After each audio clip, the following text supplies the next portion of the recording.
बच्चों नमस्कार। आज मैं आपको कामचोर नामक कहानी पढ़ाने जा रही हूँ, समझा रही हूँ।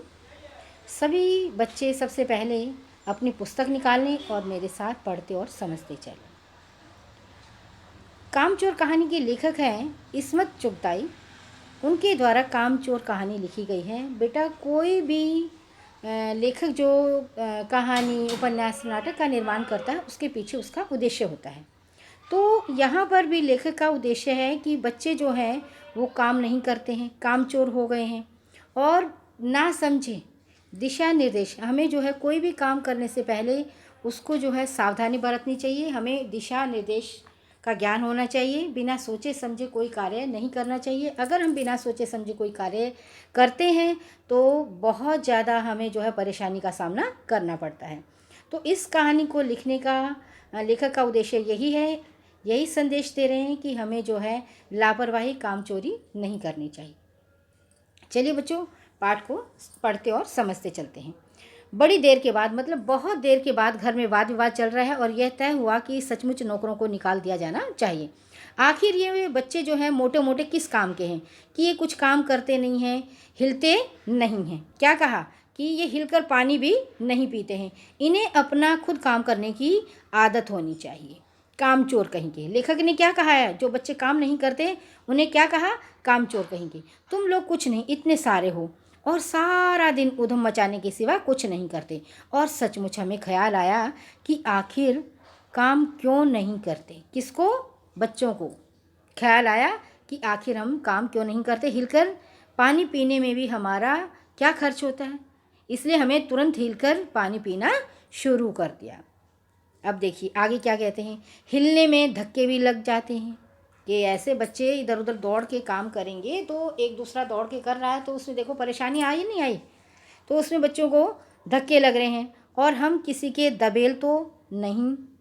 तो यहाँ पर दबेल जो है बेटा उर्दू का शब्द है। लेखक ने इस कहानी में, कामचोर कहानी में बहुत ज़्यादा उर्दू शब्दों का इस्तेमाल किया है। ठीक है, कि कोई धक्का दे तो सह जाए, कि हम किसी के दबाव में आने वाले नहीं। कोई हमें धक्का दे तो हम सहन नहीं कर सकते, अर्थात उसको पलटकर धक्का दे देते हैं। इसलिए पानी के मटकों के पास घमासान युद्ध हो गया। क्या कहा? पानी के मटकों के पास सुराइयाँ इधर उधर लुढ़की, क्योंकि एक दूसरे को क्या कर रहे हैं? धक्का दे दिया। एक ने धक्का दिया, दूसरे ने उसको दे दिया। मटके इधर उधर, कपड़े भीगे सो अलग। यह भला काम करेंगे? अम्मा ने निश्चय किया। किसने कहा? घर में जो बड़ी बुजुर्ग थी अम्मा, उसने कहा कि ये बच्चे कोई काम नहीं करेंगे। करेंगे कैसे सही? देखो जी, जो काम नहीं करेगा उसे रात को खाना हरगिज़ नहीं मिलेगा। हरगिज़ भी बेटा उर्दू का लफ्ज़ है। तो अब देखो माँ ने क्या कहा, अम्मा ने, कि जो बच्चा काम नहीं करेगा उसे शाम का खाना बिल्कुल नहीं मिलेगा। यह लीजिए, बिल्कुल सही फरमान जारी हो रहे हैं। फरमान शब्द भी बेटा उर्दू का ही है। तो यहाँ पर क्या कहा कि ये बात बिल्कुल ठीक हो गई है। ये फरमान जारी हो गया है कि यहाँ पर रात को जो बच्चा काम नहीं करेगा उसे खाना नहीं मिलेगा। हम काम करने के लिए तैयार हैं। काम बताएं। हमने दुहाई दी कि भाई हम तो, दुहाई है भगवान, दुहाई हो कि हमें काम मिल जाए और रात का हमें खाना भी मिल जाए। बहुत से काम हैं जो तुम कर सकते हो। मिसाल के लिए यह दरी कितनी मैली हो रही है। क्या कहा कि जो भी तुम काम कर सकते हो। मिसाल होता है उदाहरण के लिए, आंगन में कितना कूड़ा पड़ा है। कहाँ पर पड़ा है? आंगन में। पेड़ों में पानी देना है। और भाई मुफ्त तो यह काम करवाए नहीं जाएंगे, तुमको इनकी तनख्वाह भी मिलेगी। जो काम करेगा, जैसे नौकर चाकर घर में काम करते हैं उनको तनख्वाह दी जाती है, तो घर में जो भी बच्चा काम करेगा उसे वेतन दिया जाएगा। तनख्वाह जो है उर्दू का शब्द है, इसका मतलब होता है तनख्वाह, वेतन। अब्बा मियाँ ने कुछ काम बताए। जो घर में सबसे बड़े अब्बा मियाँ हैं, दादाजी हैं, उन्होंने कुछ काम बताए। दूसरे कामों का भी हवाला दे दिया। माली को तनख्वाह मिलती है अगर सब बच्चे मिलकर पानी डालें। तो जैसे माली को तनख्वाह मिलती है वैसे ही जब बच्चे पूरे जो है पेड़ पौधों में पानी डालेंगे तो उन्हें भी उनकी तनख्वाह दिया, वेतन दिया जाएगा। हे खुदा के लिए नहीं, घर में बाढ़ आ जाएगी। अम्मा ने याचना की। अम्मा ने कहा कि इन बच्चों से काम न करवाएं। अम्मा ने याचना मतलब प्रार्थना की कि फिर भी तनख्वाह के सपने देखते हुए हम लोग काम पे तुल गए, काम में जुट गए कि हमें तनख्वाह मिलेगी। क्योंकि बच्चों के अंदर ये लालसा होती है, लालच होता ही है कि हमें कुछ मिलेगा तो हम काम क्यों नहीं करेंगे। एक दिन फर्शी दरी पर बहुत से बच्चे जुट गए। जो फर्श पे बिछी हुई दरी थी, बहुत सारे बच्चे जुट गए और चारों और से कोने पकड़कर झाड़ना शुरू कर दिया। दो चार ने लड़कियों जो थी लकड़ियाँ लेकर धुआंधार पिटाई शुरू कर दी। 2-4 बच्चों ने क्या कर दिया, जो लकड़ी होती छड़ी होती है उससे धड़ाधड़ जो है उसकी पिटाई करनी शुरू कर दी कि उससे धूल झड़ जाएगी। सारा घर धूल से अट गया। अब क्या हुआ बच्चों कि सारा घर जो है वो धूल से अट गया और खांसते खांसते, क्योंकि जब धूल उड़ेगी तो एलर्जी होगी और सांस में जाएगी तो उससे जो है सबका दम जो है उखड़ेगा ही। सारी धूल पर जो दरी थी, जो फर्श पर थी, सबके सिरों में जम गई। कहाँ पर जमी? सबके सिरों में, नाक और आंखों में भी घुस गई। बहुत बुरा हाल हुआ सबका। हम लोग तुरंत ही आंगन से निकल गई। वहाँ हम लोगों ने फ़ौरन झाड़ू देने का फैसला किया। अब लेखक क्या बता रहा है कि वहाँ पर जो है हम लोग बच्चे लोग जो है सब ने झाड़ू देना शुरू कर दिया। झाड़ू एक ही थी और तनख्वाह लेने वाले उम्मीदवार बहुत, उम्मीदवार मतलब व्यक्ति बहुत, उससे उम्मीद करने वाले, तनख्वाह लेने वाले, उस पर जो है रोक करने वाले। इसलिए क्षण भर में झाड़ू के पुर्जे पुर्जे मतलब चिथड़े उड़ गए, झाड़ू की धज्जियाँ उड़ा दी। जितनी सीके जिसके हाथ पड़ी वह उनसे ही उल्टे सीधे हाथ मारने लगे। अम्मा ने सिर पीट लिया। अम्मा ने जैसे कहते हैं ना, उफ ये क्या कर दिया, बेफालतू बच्चे जो है काम पे लगा दिए और इन्होंने तो पूरे घर में जो है घमासान मचा दिया। भाई ये बुज़ुर्ग काम करने दें तो इंसान काम करे। अब बच्चे क्या कह रहे हैं कि जो लेखक भी कह रहा है कि ये बुज़ुर्ग जो है काम करने दें तभी तो हम काम सीखेंगे। बुज़ुर्ग लोग तो ज़रा ज़रा सी बात पर टोकने लग जाते हैं, क्योंकि स्वभाव होता है कि बड़ों को जो है गंदगी और बेवजह का जो है शरारत करना उन्हें पसंद नहीं होता। असल में झाड़ू देने से पहले ज़रा सा पानी छिड़क लेना चाहिए। अभी बच्चे हैं, अब बच्चों को मालूम ही नहीं है कि धूल उड़ती है, तो सबसे पहले हमें पानी छिड़क लेना चाहिए था। किसी बच्चे को ज्ञान नहीं था। बस यह ख्याल आते ही तुरंत दरी पर पानी छिड़का गया। किसी ने जो है जरा सी किसी से सुनी तो तुरंत जो है बच्चों ने अब दरी पर, ये तो नहीं पता कि वैसे थोड़ा सा, अब दरी पर पानी छिड़क दिया उन्होंने। एक तो वैसे ही धूल से हटी थी, दूसरा पानी पड़ते ही सारी धूल जो है कीचड़ में बदल गई। किस में बदल गई? कीचड़ में। सब आंगन से भी निकल के तय हुआ कि पेड़ों को पानी दिया जाए। बस सारे घर की बाल्टियाँ, लोटे, तसले, भगोने, पतीलियाँ लूट ली गई कि घर में जो भी बर्तन था पानी लेने के लिए, बच्चों ने सब बर्तन उठा लिए। जिसे जो चीज़ मिली, चाहे डोंगे मिले, कटोरे मिले, गिलास मिला, जो भी मिला। अर्थात क्या पता लग रहा है कि इस पाठ को पढ़कर कि लेखक के घर में बहुत सारे बच्चे थे। इस पाठ को पढ़ने से पता लग गया बच्चों कि लेखक के घर में क्या था, बहुत सारे बच्चे थे। लेखक भी उनमें से एक थे। अब सब लोग जो है नल पर टूट पड़े। कहाँ टूट पड़े? नल पर। और वहाँ भी घमासान मच गया। क्या मजाल कि कोई एक बूंद पानी भी किसी बर्तन में आ सके। ठूसम ठूस, कभी वो अपना आगे बर्तन लगा रहा, कभी वो अपने आगे बर्तन लगा रहा। किसी की बाल्टी, पतीला, लोटा, भगोने, सब डोंगे, सब एक दूसरे को धक्के दे रहे थे। फिर कोहनियाँ और बर्तन चलने लगे। पहले धक्का दिया, फिर आपने देखा होगा कोहनी चलने लगी और बर्तन। फ़ौरन बड़े भैया, बहनों और मामों और दमदार मौसियों ने, फूफियों ने कुमुक भेजी गई। उनके द्वारा कुमुक होती फौज, कि इतने ज़्यादा वो थे कि सब जो है ना उनको छुड़ाने के लिए कि धक्का मुक्की हो गई तो परिवार के सभी सदस्य, देखो लेखक के परिवार में देखो बहुत सारे सदस्य रिश्तेदार रह रहे हैं। फौज मैदान में हथियार फेंककर पीठ दिखा गई। अब जो है सबको छुड़ाया गया और सबको, जैसे फौज मैदान छोड़कर हथियार फेंककर भाग जाती है, ऐसे ही बच्चों का हाल हुआ। इस धींगा मुश्ती में जो है, धींगा मुश्ती में कुछ बच्चे कीचड़ से लथपथ हो गए। क्यों? आपस में झगड़ रहे थे तो कीचड़ तो लगना ही था, स्वाभाविक है। जिन्हें नहलाकर कपड़े बदलवाने के लिए नौकरों की वर्तमान संख्या काफ़ी नहीं थी। पहले तो वर्तमान में जो नौकर होते थे वो उनको काम करते रहते थे, लेकिन अब तो बहुत ज़्यादा दिक्कत हो गई है। पास के बंगले से जो है नौकर बुलवाए गए। अब देखिए क्या हुआ, 4 आना प्रति बच्चा के हिसाब से नहलाया। पास के बंगला था, वहाँ से नौकर मंगवाए और एक बच्चे के ऊपर 4 आना हिसाब से हर बच्चे को नहलाया गया। हम लोग कायल हो गए। क्या हो गए? कायल हो गए कि भाई हमारे ऊपर तो इतना वो हो रहा है। तो अब बच्चे जो है खुश होने थे। सचमुच यह सफाई का काम अपने बस की बात नहीं है। बच्चों ने कहा कि ये जो बात है सचमुच में अपने बस से बाहर है। नए पेड़ों की देखभाल हो सकती है, हमसे कुछ भी काम नहीं हो सकता। अब उन्होंने क्या कहा, कम से कम मुर्गियां ही बंद कर दें। अब जो घर में जो है मुर्गे आदि रखे हुए थे, अब उनकी तरफ बस शाम ही से जो बांस छड़ी हाथ पड़ी लेकर मुर्गियां हाँकने लगा कि जो है शाम ही से जिसके हाथ में जो छड़ी वो कही, चल दड़बे चल, मतलब मुर्गियों को क्या कह रहे हैं, दड़बे की तरफ चल। पर साहब मुर्गियों को भी किसी ने हमारे विरुद्ध भड़का रखा था। अब लेखक क्या कह रहा है कि मुर्गियां भी उनका कहना नहीं मान रही थी। लेखक कह रहा है कि ऐसा लग रहा था जैसे मुर्गियों को भी हमारे विरुद्ध भड़का रखा है। ऊट पटांग इधर उधर कूदने लगी। वो एक दिशा में न चलकर वो क्या कर रही थी, वो भी इधर उधर दौड़ने लगी। दो मुर्गियां घी के प्यालों में जिनमें चांदी के वर्क लगी हुई थी दौड़ती फड़फड़ाती हुई निकल गई। अब क्या किया उन्होंने, अब उन्हें थोड़ा ना मालूम था, वो तो उन्हीं के उससे ऊपर से प्यालों के ऊपर से फड़फड़ाती हुई निकल पड़ी। तूफान गुजरने के बाद पता चला कि प्याले खाली हैं। शुक्र है कि प्याले में कोई चीज़ नहीं थी। और सारी खीर दीदी ने कामदानी के दुपट्टे और ताजे धुले सिर पर लगी हुई है कि अब प्याले जो हैं, क्योंकि प्यालों में जो है खीर थी चांदी के प्यालों में, अब क्या है वो खाली हैं। और सारी खीर जो है कामदानी, मतलब जिसमें वर्क किया जाता है, कढ़ाई आदि, कामदानी काम वर्क बोटा जो है चांदी आदि सोने से जो कढ़ाई आदि की जाती थी, उनके दुपट्टे और ताजे जो है उनका जो सिर धो रखा था उन्होंने, उस सिर में खीर लग गई। एक बड़ा सा मुर्गा अम्मा के खुले पानदान, जो पान खाते ना, पानदान में कूद पड़ा और कत्थे चूने से लुथड़े हुए पंजे लेकर नानी अम्मा की सफ़ेद दूध जैसी चादर पर छापे मारता हुआ निकल गया। अब देखिए, कुछ मुर्गों ने तो खीर का वो कर दिया और कुछ ने क्या किया कि वो है नानी के जो सफ़ेद चादर थी चूने के, उससे उसको ख़राब कर दिया। आगे देखो बच्चों, एक मुर्गी ने दाल की पतीले में छपाक मारकर भागी, मतलब दाल की पतीले में गिर गई और भाग गई और सीधी जाकर मोरी में इस तेज़ी से फिसली कि सारी कीचड़ मौसी जी के मुंह पर पड़ी। अब यहाँ पर देखो बता रहा है ना कि बिना दिशा निर्देश के जो काम कर रहे हैं बच्चे, तो उससे क्या है, बहुत बड़ी परेशानियाँ और मुसीबत खड़ी हो रही है।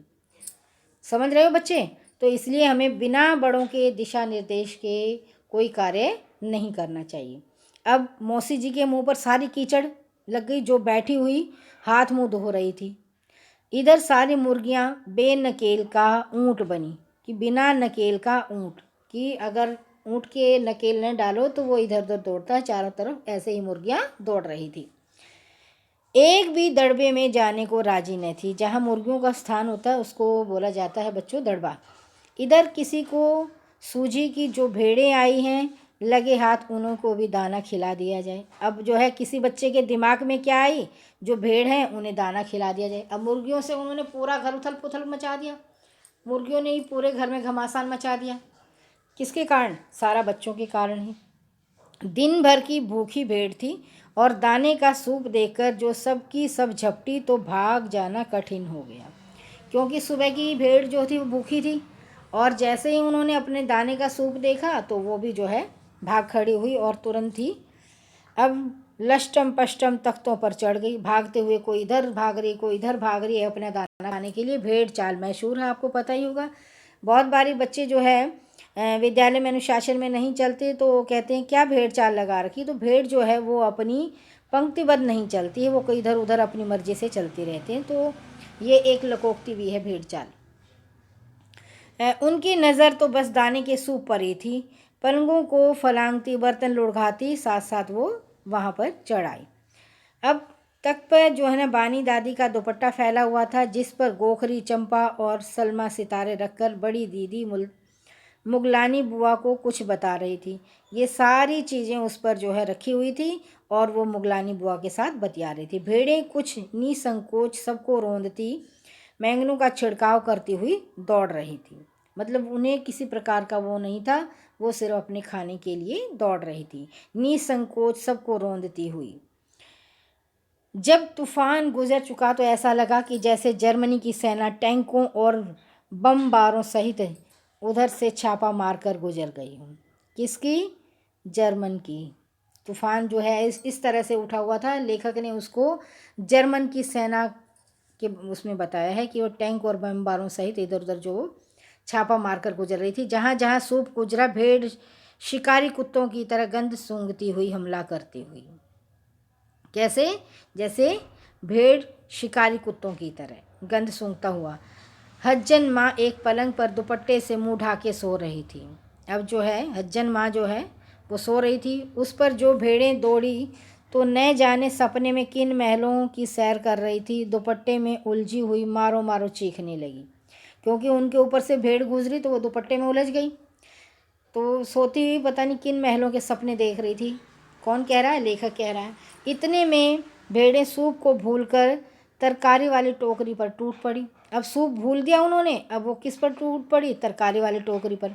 वह दालान में बैठी मटर की फलियां तोल तोल कर रसोइये को दे रही थी। वह अपनी तरकारी का बचाव करने के लिए सीना तान कर उठ गई। अब जो है, क्योंकि वो मटर की सब्जी बनाने के लिए वो रसोइये को दे रही थी। आपने कभी भेड़ों को मारा होगा तो अच्छी तरह से देखा होगा कि बस ऐसा लगता है जैसे रुई के तकिए को कूट रहे हों, कि जो भेड़ को अगर मार दो तो भेड़ जो है बुरी तरह से सींगों से आपका बुरा हाल कर देती है। भेड़ को चोट ही नहीं लगती, बिल्कुल यह समझकर कि आप उससे मजाक कर रहे हैं। भेड़ को चोट नहीं महसूस होती है, वह आप ही पर चढ़ बैठेगी, उसको कोई महसूस नहीं होती। जरा सी थोड़ी देर में भेड़ ने तरकारी छिलकों समेत अपने पेट की कढ़ाई में झोंक दिया उन सब चीज़ों को। चलिए आगे।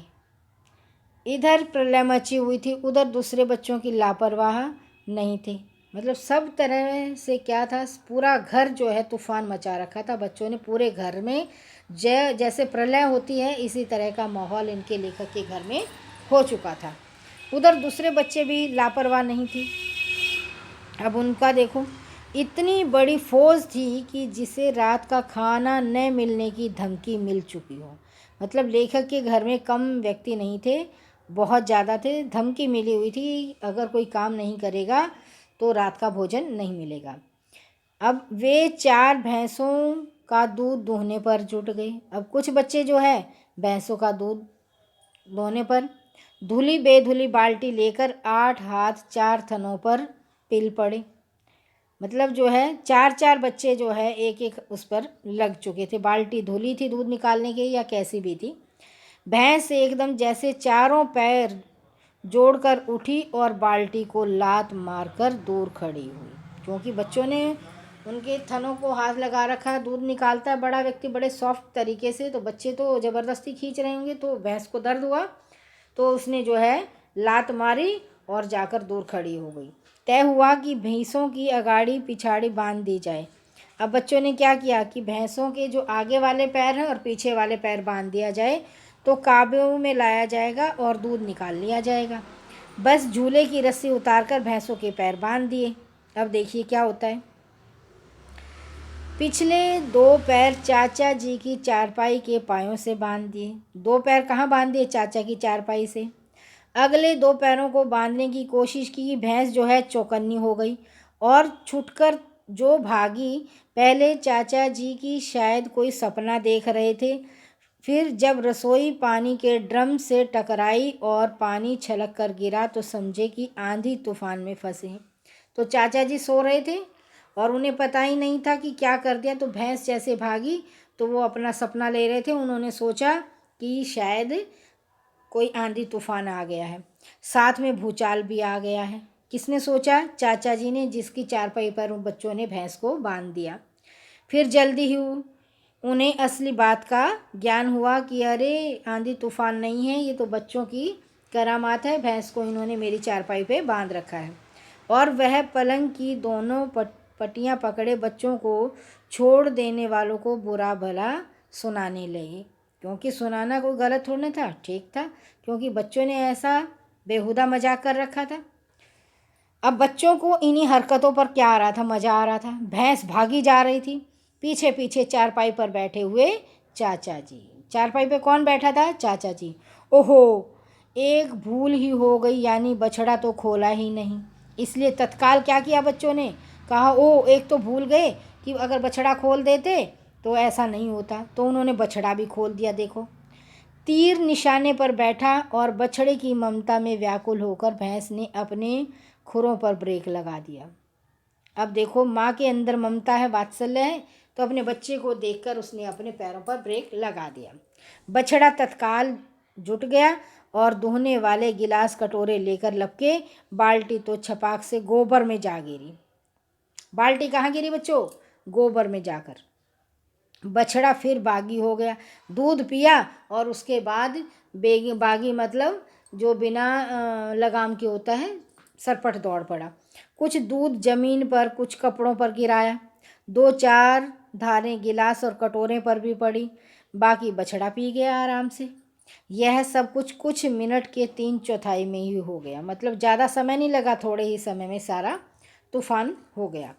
घर में अब पूरी तरह से तूफान खड़ा हुआ था। ऐसा लगता था सारे घर में मुर्गियाँ, भेड़ें, टूटे हुए तसले, बाल्टियाँ, लोटे, कटोरे और बच्चे थे।